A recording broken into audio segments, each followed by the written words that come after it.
जय गुरुदेव। गुरु बिन ज्ञान न उपजै, गुरु बिन मिलै ना मोक्ष। गुरु बिन लखै ना सत्य को, गुरु बिन मिटै ना दोष। गुरु बिन लखै ना सत्य को, गुरु बिन मिटै ना दोष।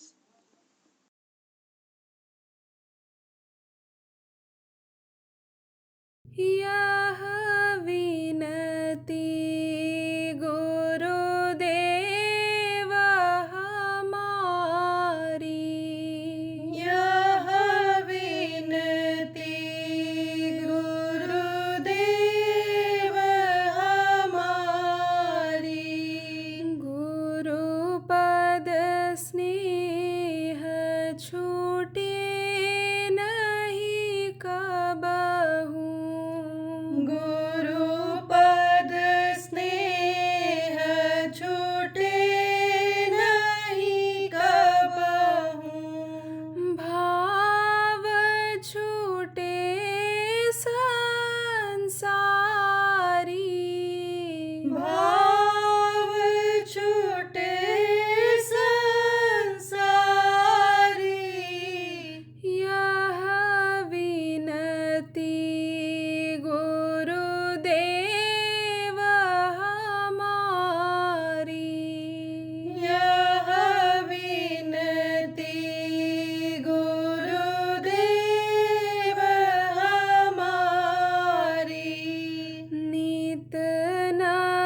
जय गुरुदेव।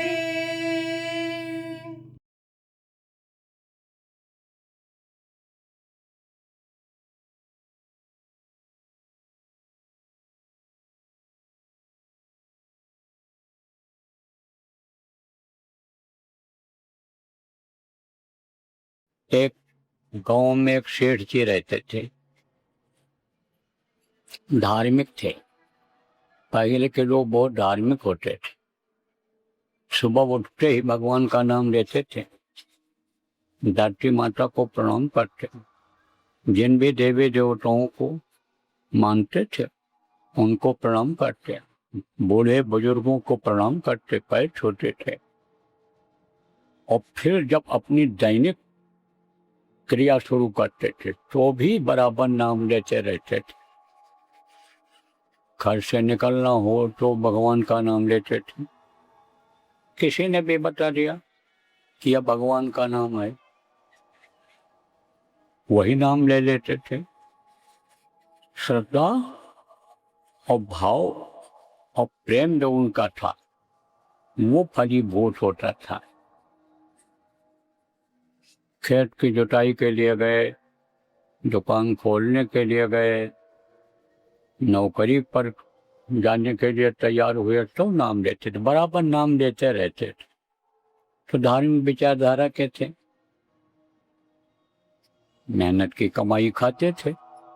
आपको भी बताया जाता है कि मेहनत ईमानदारी की कमाई खाओगे तो उससे बुद्धि सही रहेगी, उससे धार्मिक भावना आपके अंदर आएगी। और परमार्थी को तो विशेष ध्यान देना चाहिए इस बात का। तो अपना कमाते थे, करते थे, खाते थे, साधु संत जाते, उनकी सेवा करते, उनके प्रवचन सुनते।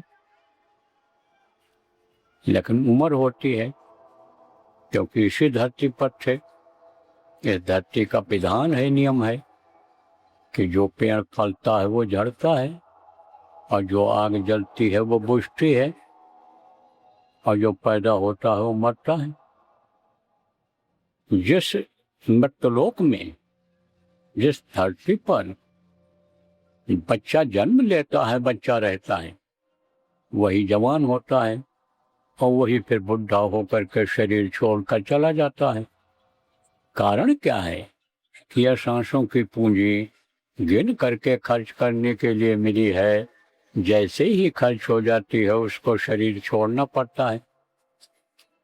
पहले के समय में देखो, जब बाल पकने लगते थे, झुर्रियाँ जब बदन पर पड़ने लगती थी, हाथ पैर आँख कान कमजोर होने लगते थे, तब गृहस्थ लोग भी भजन भाव भक्ति में ही लग जाते थे, बच्चों को जिम्मेदारी दे करके। तो कारोबार था उनका, करते थे। लेकिन जब बुढ़ापा आई तब सोचे कि भाई ये चीजें तो हमारे साथ जाने वाली नहीं हैं। जो हमने बचाया है, जो भी धन बचाया है, ये तो साथ जाने वाला नहीं है, ये तो सब ही छोड़ करके जाना पड़ेगा। जो कुछ भी हमने दान पुण्य किया, या जो भी हम अन्य सेवा किए, मनुष्य की या भगवान की, जो भी हम कर पाए वो मैंने किया, यही कर्म मेरे साथ जाएंगे, बाकी तो यही सब कुछ छूट जाएगा। तो सोचा कि भाई बच्चे के लिए भी कुछ छोड़ दिया जाए, लिख पढ़ दिया जाए। जैसे लोग बच्चों को जिम्मेदारी दे करके जंगल चले जाते थे, गृहस्थ लोग तीर्थ स्थानों पर चले जाते थे, झोपड़ी बना करके और वहाँ तपस्या करते थे, पूजा पाठ योग साधना करते थे। ऐसे ही तो उसने एक देवालय बनवाया, मंदिर, और धन रख दिया मंदिर के सहारे, और ताम्रपत्र लिखा। ताम्रपत्र किसको कहते हैं?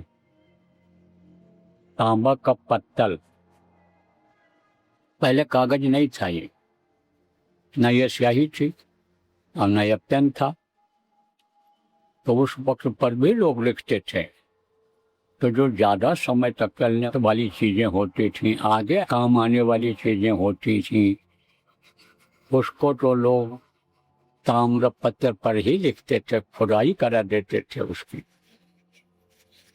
और जो ऐसी चीजें होती थी कि जिनकी जरूरत ज्यादा नहीं पड़नी है, तो उसको किस पर लिखते थे? भोजपत्र पर।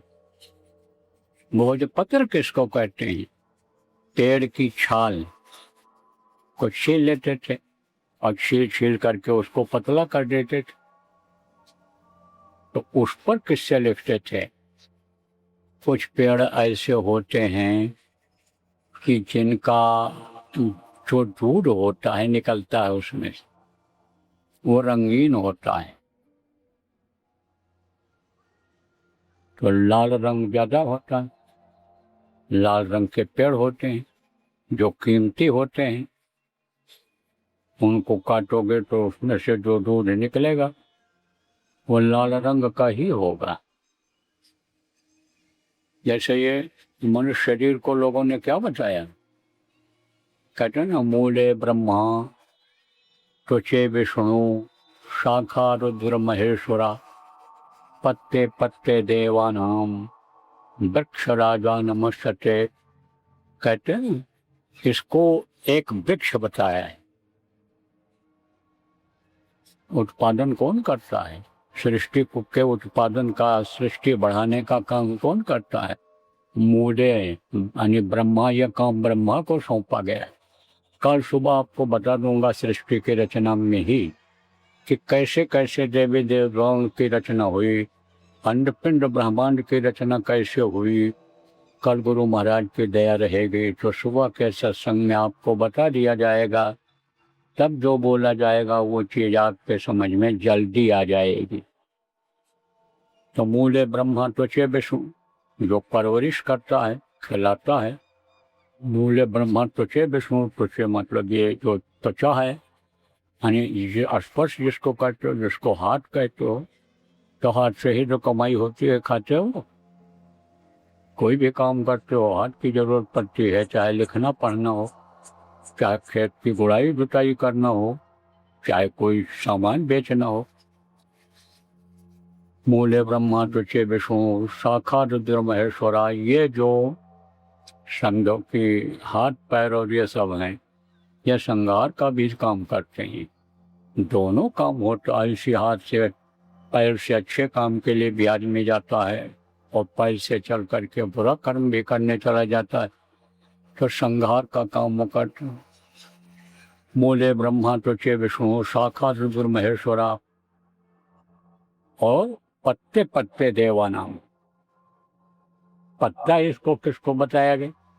ये जो रोए हैं, जैसे पेड़ों पर बहुत पत्ते होते हैं, ऐसे शरीर में रोए होते हैं। और रोए कहाँ से निकलते हैं? अंदर में इसके जड़ होती है, इस खाल के अंदर जड़ होती है। तो बहुत सुराख हैं इसमें। तो का पत्ते पत्ते देवानाम वृक्ष राजा नमस्ते। आप खून निकालोगे भी, काटोगे तो खून निकलेगा। इससे पेड़ों में भी कुछ पेड़ जो कीमती होते हैं, जैसा मनुष्य शरीर कीमती होता है, 84 लाख योनियों में सबसे कीमती मनुष्य शरीर है, क्योंकि बुद्धि विवेक इसमें पूरा भरा हुआ है। 5 तत्व उसमें पूरे के पूरे हैं, इसलिए ये कीमती। ऐसे उसमें वो भी कीमती होता, तो उसमें से लाल रंग निकलता। तो लाल रंग की स्याही बना देते थे। और पेन पेन वगैरह था नहीं उस समय, ये जो राड वगैरह है ये तो कुछ था नहीं उस समय। तो किससे लिखते थे? ये जो डालें होती हैं पतली, जैसे मान लो अनार के डंठल है या और कोई डंठल है, उसको तोड़ लिया और कूट दिया। तो उससे जैसे आप ब्रश बना लेते हो लकड़ी का, गीली लकड़ी का, इसी तरह से वो कलम बन जाती थी। काट करके इसे इसमें डुबो करके लिख देते। तो ताम्रपत्र पर लिखते थे या भोजपत्र पर लिखते थे पहले के समय में। तो उसने कहा लड़के से कि देख, अगर तू मेहनत नहीं करेगा और आलस्य करेगा तो कमाई नहीं कर पाएगा। लेकिन मेरा ये फर्ज बनता है कि मेरे कमाई से, खर्च करने से जो धन बचा है वो तुझको मैं सौंप दूं। लेकिन अभी नहीं दूंगा। जब मैं दुनिया संसार से चला जाऊंगा तब तुम धन को निकाल लेना। यह तामक पत्र है, इसमें मैंने लिख दिया है। तो उसने संभाल करके रख लिया। जय गुरुदेव। परम संत बाबा उमाकांत जी महाराज के आगामी कार्यक्रम की सूचना के पश्चात सत्संग पुनः प्रसारित होगा। जय गुरुदेव। बंधन से मुक्ति दिलाने वाले वक्त गुरु का आगमन। बाबा उमाकांत जी महाराज का कार्यक्रम 26 अगस्त 2026 सायं 6 बजे से प्रार्थना, ध्यान, भजन व संदेश। 27 अगस्त 2026 प्रातः व सायं 5 बजे से ध्यान, भजन व सत्संग। 28 अगस्त 2026 प्रातः 5 बजे पूजन, सत्संग, रक्षा प्रसाद वितरण।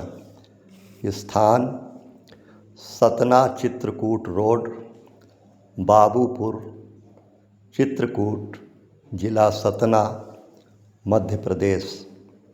संपर्क नंबर 8959662199 व 9893346223।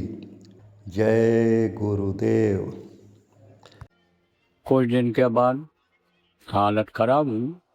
आपस में ही मनमुटाव हो गया घर में। और मनमुटाव जब हो जाता है, घर में जब कलह शुरू हो जाता है, तब बरकत बंद हो जाती है। लक्ष्मी ऐसी जगहों पर नहीं जाती है जहाँ क्रोध होता है, जहाँ पर लोभ ज़्यादा होता है। ऐसी जगहों पर नहीं जाती हैं। अहंकारी के पास से भी लक्ष्मी खिसक जाती हैं। रहती कहाँ हैं?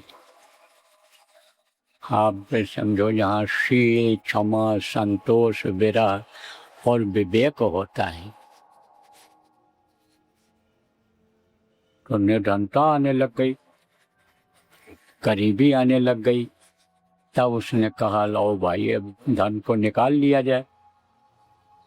और ताम्र पत्र निकाला, पढ़ा तो उसमें लिखा हुआ था, कर विचार बज चार ही और नैनन निरख निहार और शिवालय के शिखर पर माल गड़ो है सार। पढ़ा उसने तो कहा शिवालय के, देवालय के लिखा था, देवालय के शिखर पर। यानी देवालय किसको कहते हैं? मंदिर को कहते हैं। तो कहा देवालय के शिखर पर माल गड़ो है सार। तो कहा इसका गुम्बद को तोड़ दें तो धन मिल जाएगा। गुम्बद तोड़ दिया, नहीं मिला। दीवार भी गिरा दिया, नहीं मिला। बुनियाद तक नीचे चला गया, नहीं मिला धन, तो निराश हो गया। एक महात्मा जी थे। महात्माओं का काम क्या होता है?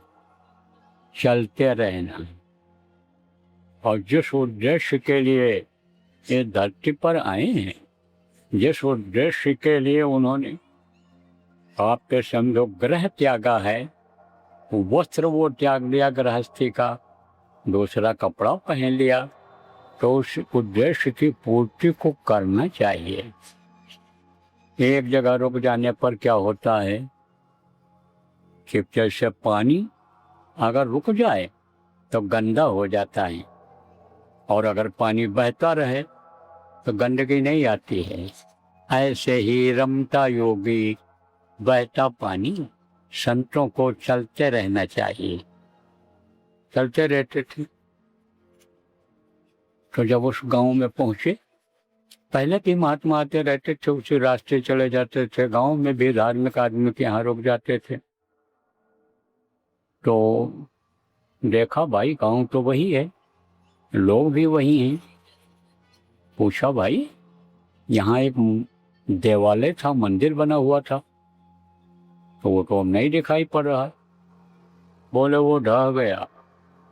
अरे भाई रहने लायक तो नहीं था, गिरने लायक तो नहीं था, कैसे गिर गए?